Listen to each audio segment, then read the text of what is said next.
If there were a Mount Rushmore of beef, Wagyu would take up 2 spots. It's some seriously high-quality, very expensive, and in-demand meat that's typically found on the menus of Japanese steakhouses. Meat eaters with an appetite for flavorful beef often fork over a pretty penny for it, too. For example, 8 Wagyu steaks from Omaha Steaks will set you back $425. In other words, this is one cut of beef where you really want to make sure you cook your steak properly. Is that ground chuck, man?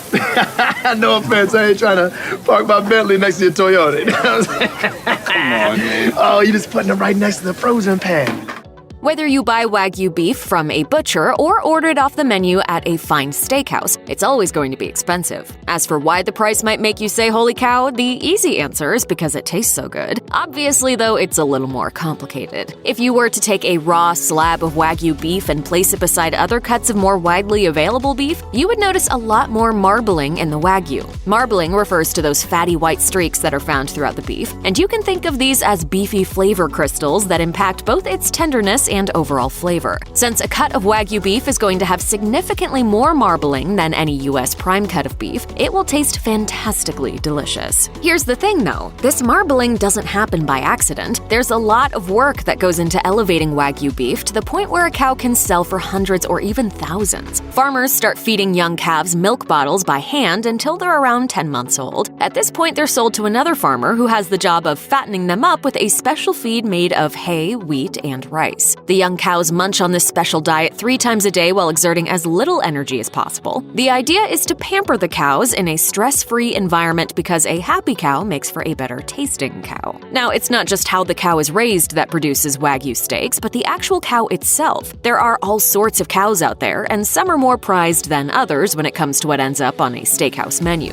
Wagyu actually refers to a particular breed of cattle that comes from Japan, and naturally that kind of exclusivity is going to lead to a high price when other countries come knocking. Japanese black, Japanese brown, and Japanese shorthorn make up the 3 main categories of Wagyu, although there can be hundreds of offshoot varieties. The first Wagyu cattle came to the United States in the 1970s, and even today there are only about 5,000 full-blooded Wagyu in the US. That's merely a fraction of a percentage of the 94.8 million cattle on American ranches. Most of the Wagyu in the United States are of the Japanese black variety, and Japan isn't even going to think about exporting their best Wagyu bloodlines. In fact, they've banned the export of Wagyu to the United States altogether, making it even pricier than it was already. No. See, this meat came all the way over here from the Pacific Ocean by boat.